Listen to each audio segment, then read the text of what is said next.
بسم اللہ الرحمن الرحیم وجاہدوا فی سبیلہ لعلکم تفلحون، اور اس کی راہ میں جہاد کرو تاکہ تم کامیاب ہو جاؤ۔ خالق ارض و سماء اللہ تبارک و تعالی نے ہمیں کامیابی کا ذریعہ بتا دیا۔ اہل ایمان پر کرم فرمایا اور ارشاد فرمایا کہ اگر تم کامیاب ہونا چاہتی ہو تو اس کے لیے ضروری ہے کہ اللہ تعالیٰ کی راہ میں مال، جان، اولاد، ہر چیز سے جہاد کرو۔ کسی چیز کو بھی اللہ تعالیٰ سے پیارا نہ سمجھو اور ہمہ وقت اس کی راہ میں قربان کرنے کے لیے تیار رہو تاکہ تم کامیاب ہو جاؤ۔ تو ناظرین کرام، بحیثیت قوم اگر ہم اپنا جائزہ لیں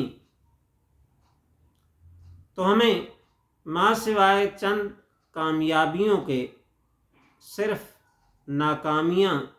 کثیر تعداد میں نظر آتی ہیں، اور اس کی وجہ جہاد سے روگردانی ہے۔ ہم جہاد اس لیے نہیں کرتے کہ ہم پہلے ہی معاشی طور پر تباہ ہیں اور تباہ ہو جائیں گے۔ ہمارے معاشی حالات اتنے اچھے نہیں ہیں۔ یہ کچھ عرصہ پہلے تک نام نہاد قسم کے دانشور کہا کرتے تھے۔ اب یہ ہو گیا کہ نہ ہم معاشی طور پر سنبھل سکے، خوشحال ہو سکے، اور نہ ہی اللہ تعالیٰ کے حکم پر عمل کر کے جہاد کے ذریعے کامیابیاں سمیٹ سکے، بلکہ جہاد نہ کرنے کی وجہ سے ہم معاشی طور پر بھی تباہی اور بربادی کا سامنا کرنا پڑ رہا ہے، اخلاقی طور پر بھی ہماری قوم کے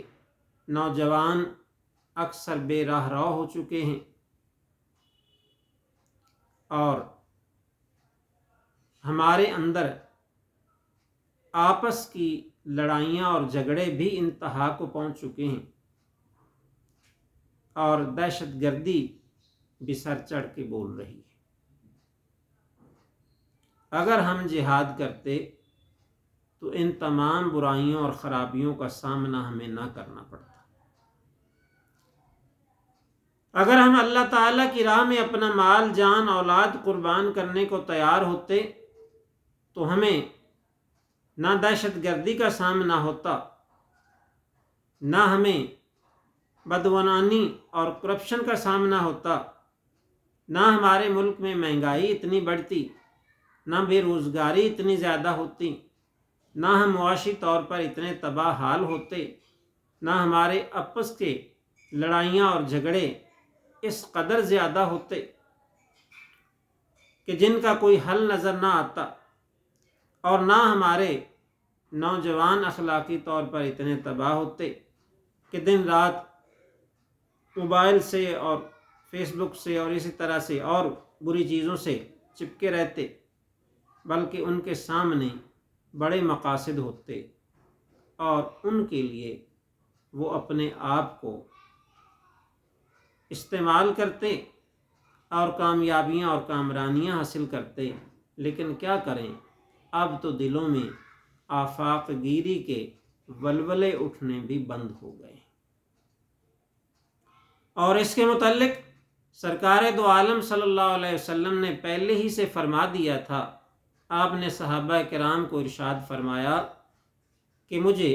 اس وقت کا ڈر ہے جب دوسری قومیں تم پر اس طرح ٹوٹ پڑیں گی جیسے تم بھوکے ہوتے ہو تو کھانے کے لقمے لینے کے لیے کھانے کے برتن پر ٹوٹ پڑتے ہو۔ ناظرین کرام، آپ تصور فرمائیے کہ کھانا ایک تھوڑے سے چھوٹے سے برتن میں ہو، تھوڑا سا کھانا ہو اور بہت سے لوگ بھوکے ہوں، اور وہ کھانا جب ان کے درمیان رکھا جائے تو وہ سارے مل کر اس میں سے لقمے لینا چاہیں تو کھانے کا کیا حشر ہوگا۔ یہی حشر ہمارا آج کل بحیثیت مسلمان قوم دنیا میں ہو رہا ہے۔ کشمیر میں دیکھیں، فلسطین میں دیکھیں، جہاں بھی دیکھیں آپ کو مسلمان ظلم و استبداد کا شکار نظر آتے ہیں، ظلم کی چکی میں پستے ہوئے نظر آتے ہیں، پریشان حال نظر آتے ہیں، معاشی طور پر بھی اور مالی طور پر بھی، سیاسی طور پر بھی، اخلاقی طور پر بھی، ہر طرح سے ہم اپنے آپ کو پریشان حال پاتے ہیں۔ تو اس کی وجہ یہی ہے کہ سرکار دو عالم صلی اللہ علیہ وسلم نے ارشاد فرمایا تھا کہ مجھے خدشہ ہے کہ تم پر وہ وقت آئے گا کہ تم اتنے پریشان حال ہوگے، اتنے منتشر ہو جاؤ گے، اتنے برے حال کو پہنچ جاؤ گے جیسے تھوڑا سا کھانا ہو تو اس میں سے لقمے لینے کے لیے کچھ زیادہ بھوکے لوگ ہوں تو وہ اس پر ٹوٹ کر پڑتے ہیں اور پھر وہ سارا کھانا منتشر ہو جاتا ہے، تباہ حال ہو جاتا ہے۔ اسی طرح سے تمہارا حال برا ہوگا۔ تو صحابہ کرام نے عرض کی، یا رسول اللہ صلی اللہ علیہ وسلم، وہ وقت جب آئے گا تو کیا اس وقت دنیا میں مسلمان بہت تھوڑے رہ جائیں گے، بہت کم رہ جائیں گے؟ تو آپ صلی اللہ علیہ وسلم نے فرمایا، نہیں، تعداد میں تو تم بہت زیادہ ہوگے لیکن تمہارے اندر جذبہ جہاد نہیں رہے گا۔ تو ناظرین کرام، ہم اگر اپنا جائزہ لیں، اپنے دل و دماغ کو ٹٹول کے دیکھیں تو ہمیں وہاں کہیں بھی جہاد کی کوئی آرزو نظر نہیں آتی۔ ہمارے اندر وہ شوق اور ولولہ ختم ہو گیا کہ ہم اپنی جانوں کو اور اپنے مالوں کو اور اپنی اولادوں کو، اپنا سب کچھ اللہ تعالیٰ کی رضا کے لیے اور اس کے دین کی سربلندی کے لیے قربان کریں۔ اگر ہم کہیں جہاد کا نام لیتے بھی ہیں تو وہ صرف نمائش کے لیے اور دنیاوی فائدے حاصل کرنے کے لیے لیتے ہیں، جبکہ اس طرح کا جہاد نہیں ہوتا۔ نہ اس طرح کا شہید جو دنیاوی فائدے حاصل کرنے کے لیے اپنی جان دے، وہ شخص شہید کہلانے کا مستحق ہوتا ہے۔ لیکن کیا کیا جائے کہ لفظ شہید کی حرمت بھی ہم نے باقی نہیں رہنے دی۔ ہر سیاسی جماعت کا کوئی شخص جو مر جاتا ہے یا قتل ہو جاتا ہے یا پھانسی لگ جاتا ہے، وہ اسے شہید کہنا شروع کر دیتے ہیں، جبکہ سرکار دو عالم صلی اللہ علیہ وسلم نے ارشاد فرمایا کہ وہ شخص بھی شہید نہیں جو مال و دولت کے لیے لڑے، اور وہ شخص بھی شہید نہیں جو کسی ملک پر قبضہ حاصل کرنے کے لیے لڑے، اور فرمایا کہ وہ شخص بھی شہید نہیں جو اس وجہ سے لڑائی کرے کہ لوگ اسے بہادر اور شجاع کہیں، بلکہ شہید صرف اور صرف وہ ہے جو اللہ تعالیٰ کے دین کو سر بلند کرنے کے لیے اپنی جان کا نذرانہ پیش کرے۔ کہا جاتا ہے کہ بنی اسرائیل میں ایک لڑکا تھا، وہ واحد اس شہر میں، اس علاقے میں ایک نوجوان تھا جو اللہ تعالیٰ کی وحدانیت پر یقین اور ایمان رکھتا تھا۔ اس شہر کے یا اس ملک کے سب باقی لوگ کافر تھے، بہت سے اپنے گھڑے ہوئے، اپنے بنائے ہوئے بتوں اور خداؤں کو پوجتے تھے۔ جب اس لڑکے کی توحید پرستی کا علم بادشاہ کو ہوا تو اس نے اسے قید کر دیا، اسے بہت سی سزائیں دیں، لیکن اس نے اللہ تعالیٰ کو ایک ماننا نہ چھوڑا، توحید پر اس کا ایمان متزلزل نہ ہوا۔ تنگ آ کر بادشاہ نے اس کی موت کا فیصلہ کیا۔ اور اس زمانے میں سزائے موت وہ اس طرح دیتے تھے کہ جس شخص کو موت کی سزا دینی ہوتی تھی اسے اونچی اونچے بانسوں کے ساتھ اوپر کر کے باندھ دیا جاتا تھا اور نیچے سے تیر چلا کے اس کو مارے جاتے تھے، اور اس طرح اس شخص کو سزائے موت دی جاتی تھی۔ اس لڑکے کے ساتھ بھی ایسا کیا گیا، کھلے میدان میں اونچے بانسوں کے ساتھ اس کو باندھ دیا گیا۔ مجمع جمع ہو گیا ارد گرد، فوج میں سے ماہر تیر انداز آئے، انہوں نے تیر چلائے لیکن کسی کا تیر بھی نشانے پر نہیں لگا، کوئی تیر اس لڑکے کو زخمی بھی نہیں کر سکا۔ سب حیران تھے۔ آخر بادشاہ تنگ آ گیا تو وہ خود تیر کمان لے کر آگے بڑھا اور اس نے تیر چلایا لیکن لڑکے کو نہیں لگا۔ بادشاہ نے پورا ترکش خالی کر دیا لیکن کوئی تیر اس کو نہیں لگتا۔ تنگ آ کے بادشاہ نے اس سے پوچھا کہ اے لڑکے، اے مومن صادق، تمہیں کوئی تیر کیوں نہیں لگتا؟ تو اس نے کہا بادشاہ سے کہ تمہیں تیر چلانے کا اور تیر مارنے کا طریقہ میں بتاتا ہوں، پہلا ہی تیر نشانے پر لگے۔ تو اس لڑکے نے خود بتایا کہ تم اللہ اکبر کہہ کر، اللہ تعالیٰ سب سے بڑا ہے، اللہ اکبر کہہ کر تیر چلاؤ، پہلا ہی تیر مجھے لگ جائے۔ تو دیکھیے عشق کی باتیں کیسی ہوتی ہیں اور اپنے محبوب کو ماننے والے کیسے ہوتے ہیں۔ بادشاہ نے تیر کمان میں جوڑا، اس کو کھینچا، اپنی زبان سے اللہ اکبر کہا، تیر چھوڑا تو پہلا ہی تیر اس لڑکے کو جا کے لگا۔ اس کی روح قفس انصری سے پرواز کر گئی۔ انا للہ و انا الیہ راجعون۔ وہ شہید ہو گیا، لیکن اس کے شہید ہوتے ہی تمام مجمع میں جتنے بھی لوگ تھے وہ اللہ تعالیٰ کی وحدانیت پر ایمان لے آئے۔ انہوں نے کہا ہم نے اس لڑکے کے معبود کو برحق مان لیا،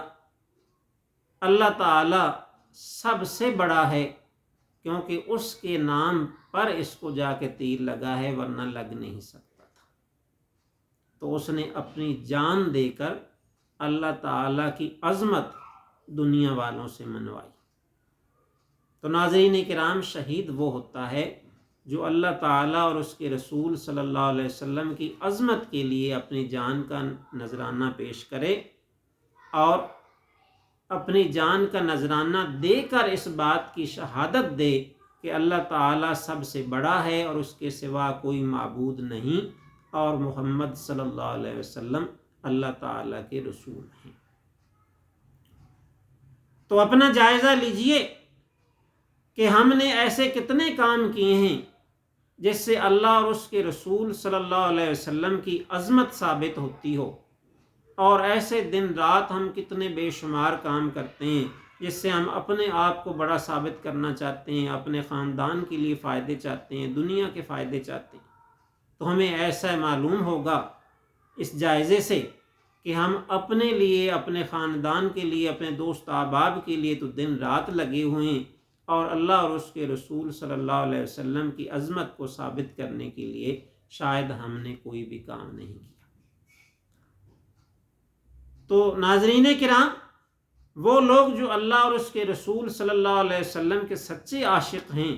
اور سچے عاشق تھے، وہ ہمیشہ اپنا سب کچھ اس کی راہ میں قربان کرنے کے لیے تیار رہتے تھے، اور اگر انہیں موقع نہیں ملتا تھا تو انہیں دکھ اور غم ہوتا تھا۔ غزوہ تبوک کے موقع پر کئی صحابہ کرام سواریاں نہ ہونے کی وجہ سے،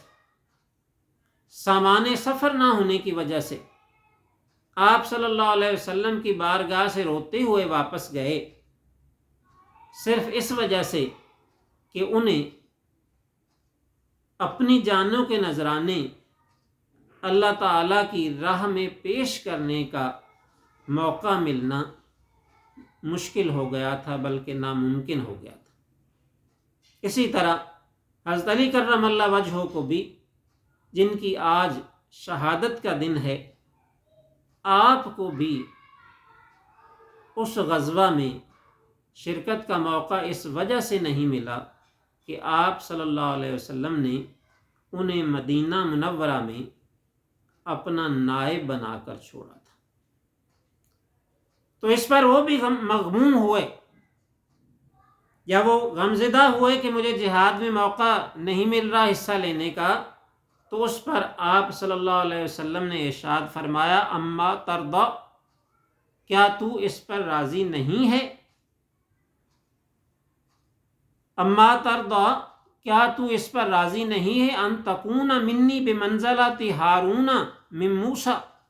کہ کیا تم میرے ساتھ ایسے ہو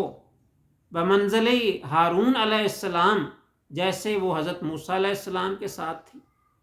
تو آپ صلی اللہ علیہ وسلم کا یہ ارشاد سن کر آپ خوش ہو گئے۔ تو غزوہ تبوک کے علاوہ امام المشارق والمغارب اسد اللہ الغالب سیدنا علی المرتضیٰ کرم اللہ تعالی وجہ الکریم نے تمام غزوات میں حصہ لیا۔ اس کی تفصیلات انشاءاللہ ہم آنے والے ویلاگز میں بیان کرتے رہیں گے۔ صرف اتنا جان لیجئے کہ غزوہ بدر جو کفر اور اسلام کی پہلی جنگ ہے، اس میں 70 کافر قتل ہوئے۔ ان 70 قتل ہونے والوں میں سے 21 ذوالفقار حیدری کا شکار بنے، یعنی 21 کو حضرت علی کرم اللہ وجہہ نے جہنم واصل فرمایا۔ اسی طرح غزوہ احد میں 22 کافر قتل ہوئے، ان 22 قتل ہونے والوں میں سے 7 کو آپ نے قتل کر کے جہنم میں پہنچایا۔ اسی طرح ہر جنگ میں آپ نے بہادری کے ایسے جوہر دکھائے جس کی مثال ملنا مشکل ہے۔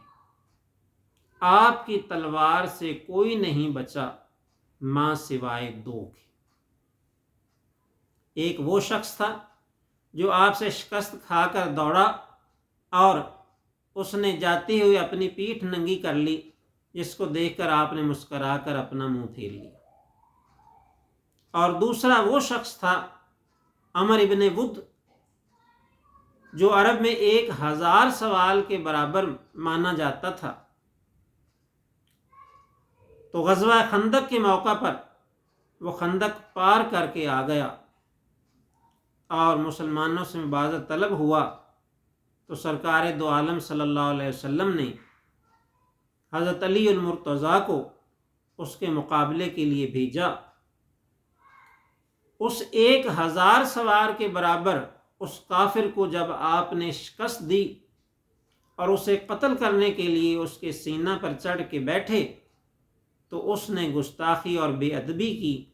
اور آپ کے چہرہ انور پر تھوک دیا۔ اس پر آپ نے اس کو چھوڑ دیا۔ تو بہت حیران ہوا کہ میں نے بے ادبی اور گستاخی کی ہے، اس پر تو مجھے سزا ملنی چاہیے تھی، آپ کو مجھے فوراً قتل کر دینا چاہیے تھا، لیکن آپ نے مجھے چھوڑ کیوں دیا؟ میں بہت حیران ہوں۔ آپ نے فرمایا اس لیے کہ اس سے پہلے میں تمہارے ساتھ اللہ تعالیٰ کی رضا کے لیے لڑ رہا تھا، لیکن اب تمہاری اور میری ذاتی دشمنی ہو گئی ہے اور میں اپنی ذات کے لیے کسی سے بدلہ نہیں لینا چاہتا۔ اس نے پھر مسلمانوں کو مقابلے کے لیے للکارا۔ پھر آپ صلی اللہ علیہ وسلم نے حضرت علی کو ان کے مقابلے پہ بھیجا، پھر آپ گئے اور اسے قتل کیا، جہنم واصل کیا۔ تو اس کے مرنے کے بعد اس کی بہن نے ایک مرثیہ لکھا، جس کے ایک شعر کا مطلب یہ ہے کہ وہ کہتی ہے کہ تو بڑا بہادر اور شجاع تھا، 1000 سواروں کے برابر سمجھا جاتا تھا، اور تیری موت پر میرے آنسو نہیں رکتے، مسلسل آنسو بہتے ہیں، لیکن یہ سوچ کر میرے آنسو رک جاتے ہیں، تھم جاتے ہیں کہ تو ایک بہادر اور شجاع کے ہاتھ سے مارا گیا، تو حیدر کرار کے ہاتھ سے مارا گیا، جیسا کہ آپ نے فرمایا کہ سمیت امی حیدر، میری ماں نے میرا نام حیدر رکھا ہے۔ تو آپ نے اپنی ذات کے لیے بدلہ نہیں لیا، بلکہ آپ نے جتنی بھی جنگیں کیں اللہ تعالیٰ اور اس کے رسول صلی اللہ علیہ وسلم کی رضا کے لیے کی۔ تو آج کے اس بیان کا مقصد بھی یہی ہے کہ ہم سب بھی بحیثیت مسلمان اپنی لڑائی اور اپنی دوستی سب کچھ اللہ تعالیٰ کی رضا کے لیے کریں۔ حدیث پاک ہے الحب للہ البغض للہ، کہ اگر کسی سے محبت ہو تو بھی اللہ تعالیٰ کی خاطر ہو، اور اگر کسی سے دشمنی ہو تو بھی اللہ تعالیٰ کی خاطر ہو، جیسا کہ حضرت علی کرم اللہ تعالی وجہ الکریم کے واقعہ سے ہمیں سبق ملتا ہے۔ اس کا مطلب بھی یہی ہے کہ اللہ تعالیٰ آپ کی عظمت والے چہرے کی عظمت میں اور زیادہ اضافہ فرمائے۔ تو ناظرین کرام، جو اللہ اور اس کے رسول صلی اللہ علیہ وسلم کو راضی کرنے کے لیے ہر عمل کرتا ہے تو اس کی عزت و عظمت میں اضافہ ہوتا چلا جاتا ہے، اور دین و دنیا کی کامیابیاں اس کا مقدر بنتی ہیں۔ اور جو اپنے نفس کے لیے، شیطان کو خوش کرنے کے لیے، دنیا والوں کی خاطر کوئی کام کرتا ہے تو اس کی ذلت اور رسوائیوں میں اضافہ ہوتا چلا جاتا ہے۔ تو ہمیں اپنا جائزہ لینا ہے، اور آج سے پہلے جو ہم نفس اور شیطان کے بہکاوے میں آ کر غلط کام کر چکے ہیں ان کو چھوڑنا ہے، اور ہم نے آج سے اس ماہ رمضان المبارک کے مقدس مہینے میں اپنے آپ سے یہ عہد کرنا ہے کہ ہم ہر کام اللہ اور اس کے رسول صلی اللہ علیہ وسلم کو راضی کرنے کے لیے کریں گے، اور ہر بات ان کو راضی کرنے کے لیے کہیں گے، تاکہ ہماری بھی عظمت میں اضافہ ہو، ہمیں بھی سربلندی اور کامیابی ملے۔ حضرت علی کرم اللہ وجہہ کا ہی فرمان ہے کہ اگر اللہ تعالیٰ نے مسلمانوں کو جہنم میں بھیجنا ہوتا تو انہیں سورۃ الاخلاص اور رمضان المبارک عطا نہ فرماتا۔ تو ناظرین کرام، یہ کتنی بڑی نعمتیں ہمیں ملی ہیں،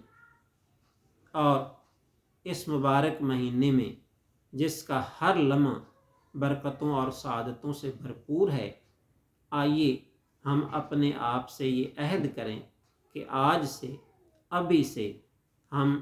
ہر کام، ہر عمل، ہر بات اپنے پیارے محبوب صلی اللہ علیہ وسلم کو راضی کرنے کے لیے کریں گے۔ یا تو ہر شخص تیرا ذکر کرے، یا تو ہر شخص تیرا ذکر کرے، یا ہم سے بات نہ کرے کوئی۔